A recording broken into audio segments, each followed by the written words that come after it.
Tudo bom, crianças? Sou a professora Verônica Marques e estamos aqui para mais uma aula de matemática para o segundo ano. E conosco nós temos aqui, não é um jogador de futebol, domingo tem a abertura da Copa, mas é o Clisma. Mais um dia de parceria, deixa eu me afastar, deixa eu ver aqui para apontar direitinho aqui ele, ó. Clisma, mais um dia de parceria conosco aqui para tornar nossas aulas cada vez mais inclusivas. E conosco também no chat, professor Esther. Bom dia, professor Esther. Bom dia, professora Verônica. Bom dia aos estudantes que estão aí em casa. A gente só fez trocar de lugar aqui, tá? Aliás, a gente não trocou de lugar hoje, crianças. Hoje eu tive a participação especial de Sandra no meu chat. E aqui, agora estou na aula da professora Verônica, que é uma aula maravigold, como eu sempre digo. Isso aí, valeu, professor Esther. E a gente está aqui, ó, vendo a página da árvore de livros. Vamos fazer a pesquisinha na lupa? Vamos ver como é que a gente pode fazer para encontrar o nosso livro aí, Aritmética da Emília? Aí vocês procuram aí onde tem esse espaçozinho aí da lupa e digita Aritmética da Emília. Olha aí a lupinha, local de pesquisa. Vocês já devem estar familiarizados ou não. Se não tiverem, toda vez que tiver uma lupinha numa página de um site, é o local da pesquisa daquele site, tá certo? Aritmética da Emília. Aí a gente dá Enter e vai lançar a pesquisa para que a gente acesse a árvore do livro. Estão vendo ali o macaquinho, nosso coleguinha da árvore de livros? Eu já expliquei para vocês como é todo esse processo aí, as plantas, as árvores que vocês podem plantar na árvore de livros. Conforme vocês vão lendo, as árvores vão recebendo chuvinhas e vão crescendo, tá certo? Vocês vão ganhando pontuações também, conforme a leitura, e tem um ranking. Vocês sabiam que tem um ranking? Eu falei aqui numa aula que eu expliquei, que eu conversei com vocês sobre a árvore de livros. Esse ranking, ele pode ser municipal, tá certo? Ou seja, sobre o nosso estado, nosso estado, ó, municipal, nosso estado, ou professora, sobre a nossa cidade, o ranking das nossas cidades, os maiores leitores. Quem sabe você pode ser o que fica em primeiro lugar no ranking da nossa cidade, de Recife, né? E vocês também podem fazer o seguinte, vocês podem entrar também no ranking da sua escola, tá certo? Vocês podem acessar lá e acompanhar o ranking da escola. Nós encontramos aqui o nosso livrinho, que estamos fazendo a nossa leitura, lá para a página 21, e eu vou passando aqui, ó, na setinha. Vocês, quando abrirem no computador, a página vai ficar desse mesmo jeito, tá certo? Aí vocês vão passando aqui na setinha a página. Olha só, olha, muito bom. Vamos passar mais um pouquinho? Vou passar mais uma página aqui, olha. Pronto, vou passar de novo mais um pouquinho, que nós lemos esse trechinho ontem. Aqui, vamos ler o nosso trechinho de hoje, que vai casar um pouquinho com o que a gente vem conversar hoje na nossa aula de matemática, tá certo? Eu vou prosseguir a nossa leitura.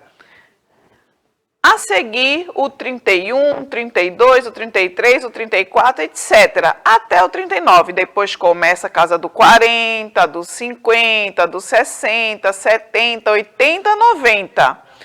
O 90 vai indo. 91, 92, 93, 94, etc. Até o 100.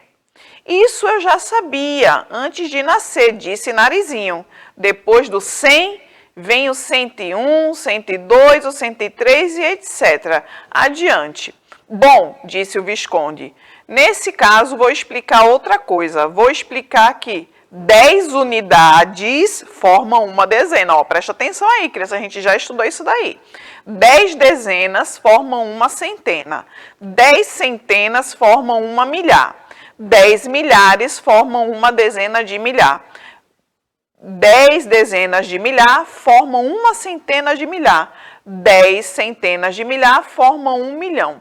vou escrever um número e dividir as casas. Observem, a nossa base é 10, sistema de numeração decimal. Então, a cada 10 a gente vai mudando de casa. Aí Emília foi e indagou o Visconde. Que casas? Indagou Emília. As casas das unidades, das dezenas, das centenas e etc. E o Visconde escreveu no chão este número. Vejam que número enorme que o Visconde escreveu no chão. E ele, para escrever no chão, para facilitar a nossa leitura, é interessante que a gente conte de trás. Foca em mim aqui na tela, por favor. Para a gente facilitar a leitura de um número assim grande, é bom que nós contemos de trás para frente, de 3 em 3. E a cada 3 algarismos a gente coloca um pontinho, porque aí a gente vai separando das unidades simples, das unidades de milhar, das unidades... Das ordens das unidades simples, das unidades de milhar, das unidades de milhares, e milhões, bilhões, e assim, trilhões e assim por diante, né? Muito obrigada, professora Esther. Aí, então, olha aqui, Visconde escreveu, mas não colocou os pontinhos contando de trás para frente. Mas nas casinhas, olhem as casinhas aí, ele separou de 3 em 3, como a professora Verônica aqui falou, e a professora Esther aqui também se colocou dizendo o nome das ordens, tá certo? Depois desenhou uma casinha para as unidades, o Visconde, estou continuando a leitura. Depois desenhou uma casinha para as unidades, outra para os milhares, outra para os milhões, outra para os bilhões e outra para os trilhões. Aí nós temos aqui as casinhas, olha, a casinha laranjinha das unidades simples, depois dos milhares, a casinha rosa, verde dos milhões, a amarelinha dos bilhões e a azulzinha dos trilhões. Vejam só que interessante. E a nossa próxima leitura, amanhã na sexta-feira, a gente vai continuar dessas casinhas em diante, tá certo? A gente agora vai entrar na nossa aula, que a gente vai ver essa questão da separação, da distribuição. Os números, para que a gente facilite a nossa leitura, eles são organizados, distribuídos, né? E a gente, por falar em distribuição, eu vou entrar aqui com a ideia de divisão. O que você entende sobre divisão? Quando a gente fala a palavra divisão, dá ideia de quê? Será que só dá ideia de separação? Dá ideia também de distribuição? Quais são os momentos na vida da gente que a gente tem ali esse conceito de divisão no nosso dia a dia? Vejam aí as crianças, foca aí na tela. Olha aí, quando eu estou dividindo, olha aí a palavra dividindo, o meu alimento com o meu coleguinha, olha ali a coxinha de galinha ali, ó, passando para o outro coleguinha. A pizza, nós dividimos sempre a pizza, ninguém come uma pizza sozinho e inteira, né? A gente não vai pegar aquela rodela enorme. Eu fiquei sabendo que a intérprete Maria Helena daqui, que às vezes vocês encontram, às vezes ela come uma pizza inteira, né? Clisma sabe disso, Clisma já viu. Aí o que a gente faz? Geralmente a gente vai e corta em fatias essa pizza. Na hora do pintar, do fazer, né, das tarefinhas escolares, nós também, ó, foca aí na tela, por favor. Nós temos também a divisão dos materiais, né? O salgadinho, o docinho, os brinquedos. Então, todos esses momentos a gente aprende a dividir o que a gente tem com nossos coleguinhas, não é isso? Então, nós temos a ideia de divisão no nosso dia a dia já.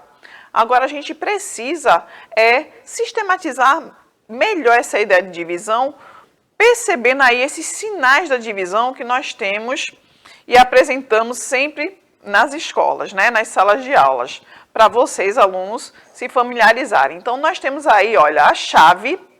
Mostra aí, foca eu e a tela, por favor. A chave, que é esse símbolozinho aqui, olha, pretinho aqui, né, que a gente usa para fazer as continhas de dividir, quando a gente vai armar a continha de dividir, tá certo? E esse sinal aqui, o símbolo da divisão, tá certo? Que a gente usa para escrever a divisão quando ela ainda não está armada, né? O que é armar? A gente pega um guarda-chuva, a gente vai, abre ele, a gente armou o guarda-chuva, então ele está ali mostrando tudo que ele tem de forma mais detalhada do que ele fechado. E na divisão, quando a gente está dividindo e usa esse sinal, essa chave, né? Nós vamos ver detalhadamente o que acontece nessa distribuição, nessa divisão, tá certo? Então, são aí os sinais, os símbolos da divisão que nós temos. Então, a linguagem de divisão, a gente já vem trabalhando essa linguagem de divisão de metade, de terça parte, que eu não vou me aprofundar porque vocês já conhecem. Então, essas duas linguagens aqui, vocês já vêm estudando aqui com a gente. E eu trouxe aqui o jogo da divisão, que vai ser bem práticozinho, tá certo? Bem práticozinho mesmo. Vejam só, eu trouxe aqui alguns cubinhos do material dourado. Eles estão aqui, tá certo? Eu trouxe também esses que a professora Isabel de Ciências dos anos finais me ensinou o nome, mas eu esqueci, crianças. Eu esqueci o nome. Ela falou para mim e eu esqueci o nome. Esses recipientes onde a gente vai usar para distribuir, fazer separações necessárias, dividindo as quantidades que a gente vai destacar com esses algarismos aqui. Deixa eu melhorar a posição deles. Olha aqui. Pronto. Esses algarismos. Aí o que a gente vai fazer? Ótimo, desse jeito tá perfeito. Enquanto eu estiver falando, vou manuseando, assim tá perfeito para que eu possa... Só tenho que me localizar, que eu tô vendo as costas só do algarismo. Vou ver. Olha aqui, o 3 ele sempre vai ser quem nós iremos ter como divisor. Ou seja, em quantas partes eu preciso dividir? Em 3 partes. Então, ele, nessa nossa aula de hoje, nesse joguinho da divisão, ele vai ser sempre o nosso divisor. Qual é a primeira coisa que eu preciso saber numa divisão? Se o que eu tenho, se eu posso dividir pelo que se é pedido. Se eu tenho só um pirulito, posso dividir para 3 crianças? Eu acho que não, né, professora Esther? Não. No máximo para 2, né? Porque a gente corta metade do pirulito. Aí vamos entrar, isso, metade. Aí entra aquele conceito de divisão também, mas que está relacionado à fração, né? Aí nós podemos sim, né? Se for no máximo para 2 crianças e cortar o meio, né? Mas se for em partes iguais, inteiras, nós não iremos poder, né? Então... o 1 não pode ser dividido. Para ser dividido por 3 tem que ser um número maior que ele, tá certo, crianças? Aí eu vou tentar o 2. O 2 eu posso dividir por 3, professora Esther? De jeito nenhum. Não posso, né? Não. Porque eu não vou poder dividir por inteiros partes iguais. Então, esse divisor aqui ainda está maior que o que eu chamo de dividendo. O 1 foi o dividendo, o 2 também é o dividendo. É aquele que eu vou dividir. E o 3 é o divisor, tá certo? O divisor tem que ser menor do que o meu dividendo. E aqui está o contrário, o 2 está menor do que ele. Não vou poder dividir. Então, vou escantear aqui eles dois. Então, eles dois aqui. Vou até colocar eles de costas para poder não confundir mais a nossa cabecinha. Aí a gente vai tentar agora com números maiores. Eu tenho 8, né, para dividir por 3. Aí, bem rapidinho aqui, que o nosso tempo já está curto. Aí, nós temos aqui 8. Aí, vou fazer o quê? Para não cair no erro, eu vou colocar um para cá e um para cá. Eu tenho um 8 para dividir por 3. Aqui, aqui e aqui. Veja, eu tenho 2 e 2, 4, com mais 2, 6. Tenho que dividir em partes iguais. Eu vou poder colocar os 2 últimos para completar 8 nessa distribuição que eu tenho aqui? Porque tem que ser igual, em partes iguais. Se eu colocar aqui, eu tenho que colocar aqui, tenho que colocar aqui. Vou poder fazer isso, crianças? Não vou poder... né? E nem vou poder pegar mais, porque o que diz aqui é que são 8, o dividendo é 8, para distribuir para 3, tá certo? Então, restou 2. Deu 2 para cada e restaram 2. Não posso colocar eles aqui porque eu tenho 3 recipientes e aqui eu só tenho 2 cubinhos, tá certo? Espero que deu para dar uma noção do que é divisão para vocês. Espero que vocês tenham gostado. Depois a gente vai ter outras aulas de divisão para a gente poder esclarecer melhor cada vez mais a divisão no dia a dia da gente. Beijos, tchau, tchau, até a próxima aula.